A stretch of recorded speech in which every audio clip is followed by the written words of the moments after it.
o mundo ele está em crise. Não é uma crise política, partidária, não é só isso. É uma crise existencial.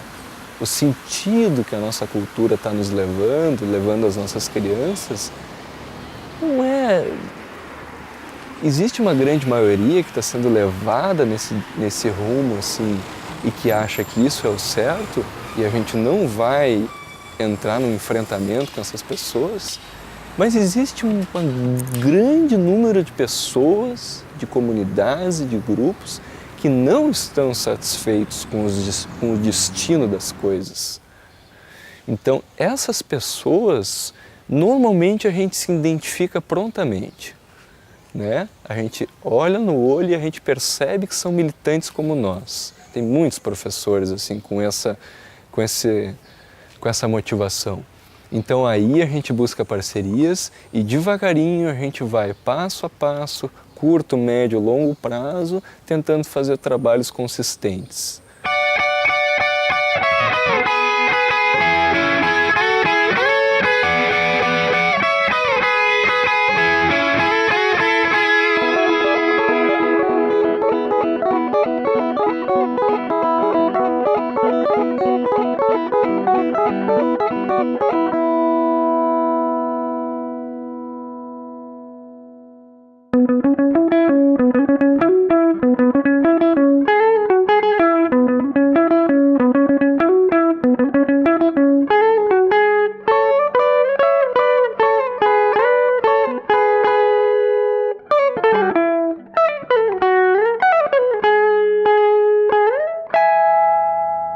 Sentir o lugar que tu tá, de tu ver o que esse lugar tá te oferecendo, né, de recursos, mas ter um uso respeitoso por aquele lugar, porque ele não vai servir apenas para ti ocupar, vamos dizer, eu vou fazer meu plantio, mas a minha intenção é que essa horta, esse viveiro, esteja aqui daqui a muitos anos, quando eu for visitar a escola, eu encontro esse lugar aqui. Então, o que é o sustentável para mim? É tu poder estar no mundo de uma maneira equilibrada, respeitosa, cuidadosa, para que esse mesmo espaço, como tu encontrou, ele possa ser deixado para os demais, para os que vão ver depois de ti, né? Para os teus filhos, os netos. A questão ambiental, ela traz, né, como fundamento, né, uma construção de valores, né, de hábitos e de atitudes, né, voltadas não à conservação, como se diz por aí, né, mas sim para mim, né, a um convívio harmônico com tudo que vive, existe e tem o direito de continuar vivendo e existindo. Né? Eu fui criada assim, aprendendo a respeitar a vida pelo simples valor que a vida tem.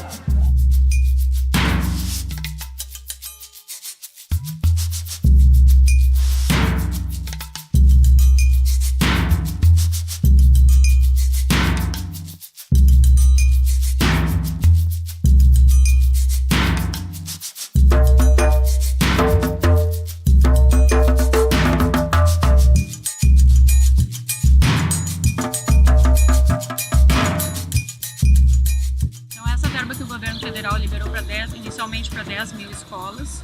Nem todas as escolas foram contempladas, né? Foram só 10 mil, e dessas 10 mil nem todas aderiram, porque a escola tinha que fazer um planejamento, tinha que fazer uma assembleia, então seria o resultado da conferência, né, a utilização dessa verba federal. Essa verba, na verdade, poderia ser usada em 3 instâncias. Ela poderia ser usada na gestão da educação ambiental, então trabalhar com a questão de formação de professores. Ela poderia ser trabalhada na questão da introdução da educação ambiental no currículo, e aí trabalhar com alunos e potencializar o uso de material didático, ou na questão da infraestrutura, que é realmente potencializar a escola e aperfeiçoar a escola para que a escola se torne um espaço sustentável.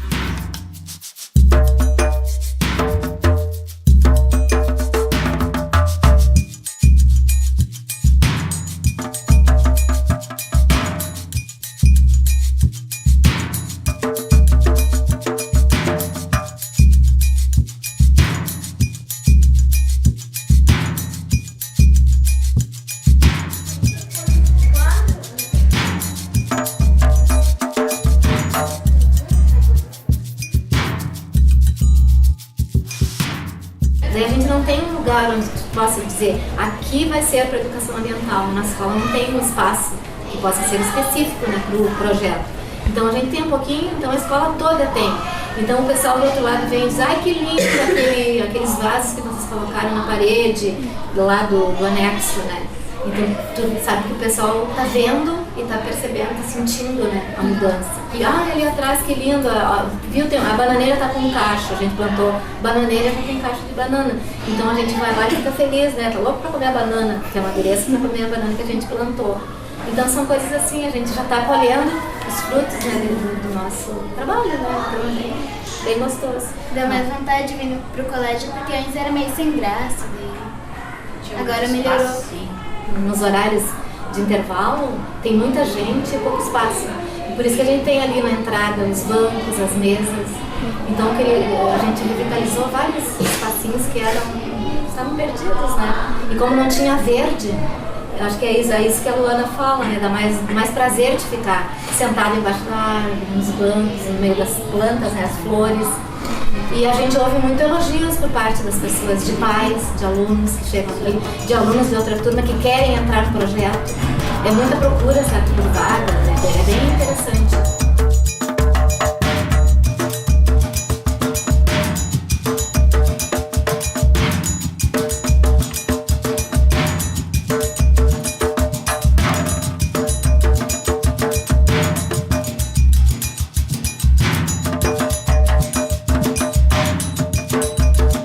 No início foi bem sofrido, né? Era bem frustrante no início.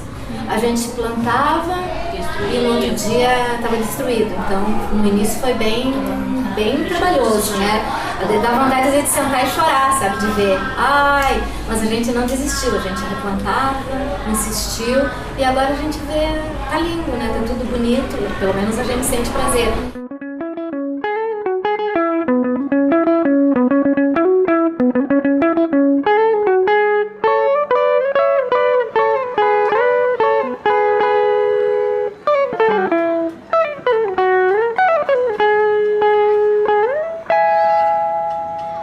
Então a gente fez um projeto, eu e uma professora que trabalhava na época comigo, de um lugar que fosse um ambiente assim, que pudesse servir de sala de aula para os alunos, um espaço de convivência e um espaço que fosse um modelo de educação ambiental e de sustentabilidade, que a escola não tinha nada nesse sentido, né? E daí foi a ideia da gente construir aqui o viveiro da escola, né?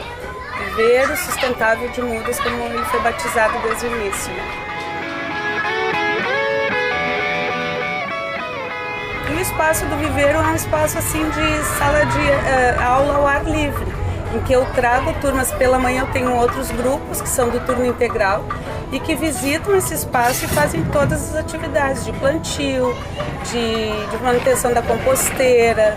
A gente tenta ter um plantio orgânico com várias espécies misturadas para que a gente tenha assim menos insetos, né, atacando o que a gente está tentando plantar, que a gente tenha abelhas no espaço. Então tudo que se faz é com alguma intenção pedagógica mesmo.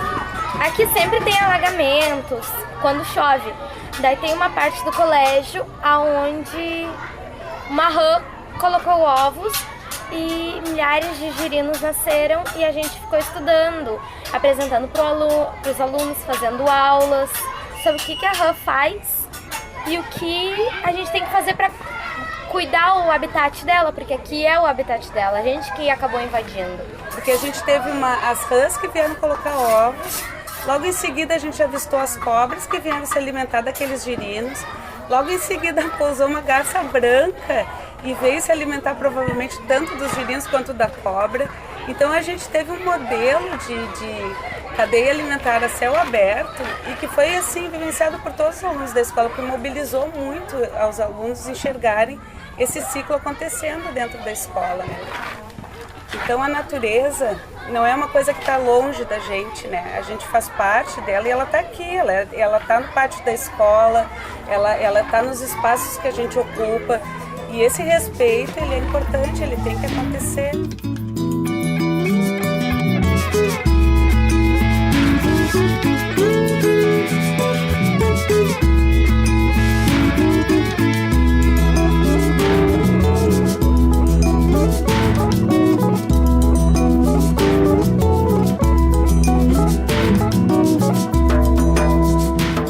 esse espaço aqui, ele é bem característico, por quê? Porque era o espaço que na época funcionava o jardim de infância da escola, né? E na realidade ele não tinha área de terra nenhuma, que já é um contrassenso, né? Não tinha área de terra nenhuma, ele era totalmente utilizado, lajeado, né?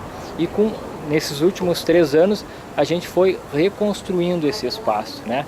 E até se vocês puderem filmar ali agora, assim, ó, esse é o pessoal da nutrição que está vindo colocar um material na nossa composteira, né?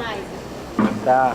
E aqui no CEMET a gente tem uma parceria bem legal assim, entre os professores, a direção, o pessoal que trabalha no apoio, na nutrição, como vocês viram, né? Eles vêm aqui, colocam os resíduos, aí depois daqui a pouco passa um aluno aqui, coloca a serragem em cima, tapa esse resíduo, né? Isso é uma coisa que a gente vem conseguindo assim ao longo desses anos aqui no CEMET e que cada vez mais, né, vai possibilitando uma série de trocas de conhecimentos entre os alunos mais novos, os alunos mais antigos e os professores, inclusive a própria comunidade aqui do entorno da escola. Vou tirar nos dedos uma escola que tem isso aqui, viu?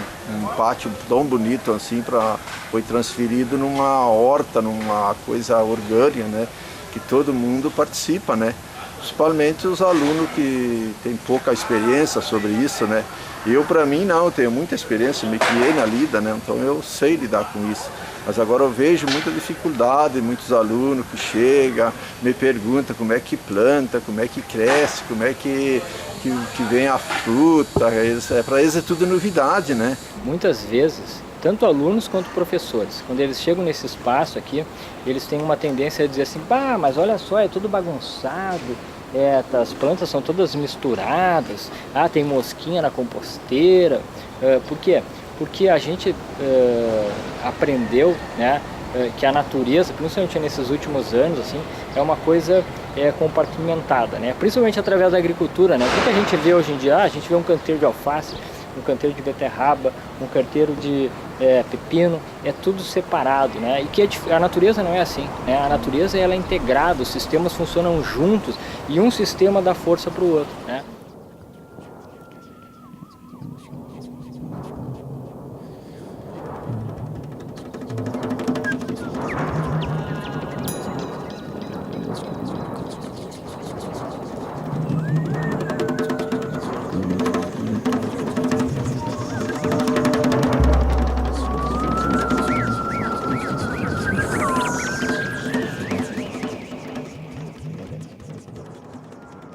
Esse projeto ele dá as condições para fazer os investimentos estruturais, né? A gente teve experiências aqui, por exemplo, de professores que durante anos nas suas carreiras batalharam pela educação ambiental e sonharam com uma sala de aula ao ar livre ou uma horta mais estruturada, uma coleta de água de chuva, né? Sonhavam com isso e não conseguiam executar.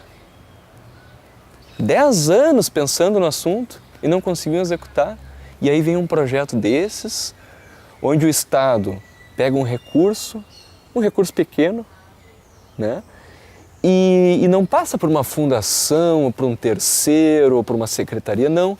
Pega direto do Fundo Nacional de Desenvolvimento da Educação e coloca dentro da escola, na conta da escola, para ser gerida pelo conselho escolar.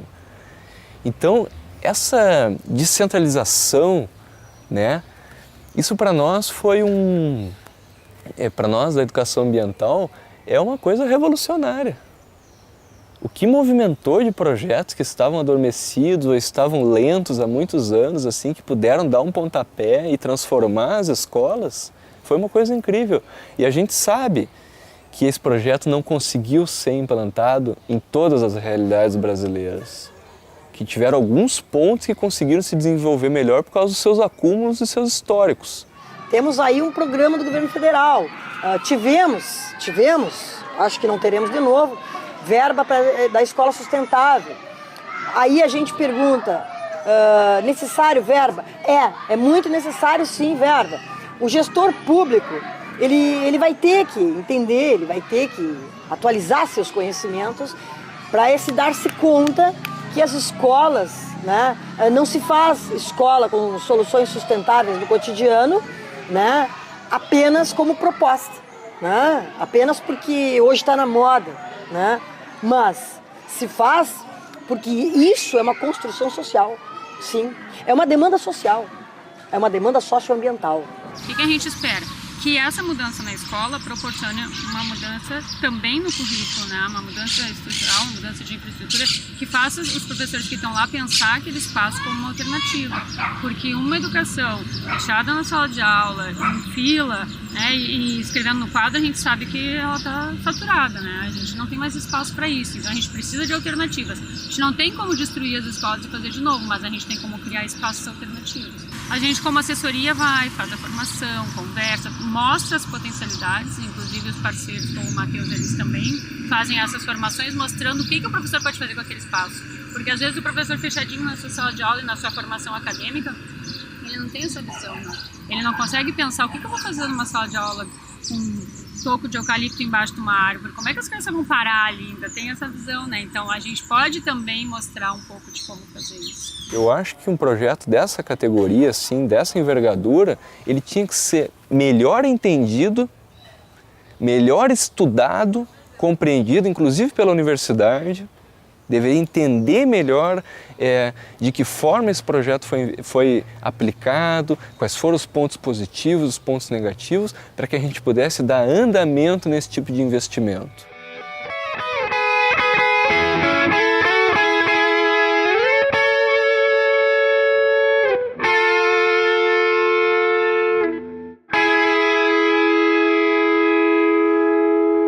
Por isso que eu digo que a escola tem o coração da mudança, né? Que por aqui pulsa. O tempo que essas crianças ficam aqui dentro, por exemplo, né? Tem que ser um tempo muito responsável, muito. Seja no ensino fundamental, seja na educação infantil. A gente tem a responsabilidade com o tempo das crianças, né? Porque esse tempo ele é precioso. Ele é precioso, ele não pode ser ocioso, né? Então todo tempo ocioso que se diz, a gente tem que transformar em preciosidade, né? A gente não tá para brincadeira, entendeu? A educação ambiental para nós é uma coisa muito séria. Para nós o principal não tá tanto no ensinamento, entendeu? Não tá tanto em dizer o que é certo e o que é errado. Para nós o principal é dar as condições estruturais para que ela possa ficar à vontade num ambiente diferenciado e possa tirar suas próprias conclusões e sentir as coisas de uma maneira diferente. A gente tem que agir localmente, né, para atingir o espaço como um todo, né? E tá justamente no trabalho de cada um, a importância, por menor que seja, né, a transformação da nossa sociedade. Isso diz respeito à questão de mobilidade urbana, a questão de sustentabilidade, a questão do meio ambiente, a questão política, né? A importância da participação das pessoas na transformação desses espaços. E quem lida com a educação, acho que ainda tem um compromisso muito maior, assim, é que de passar essa mensagem, né?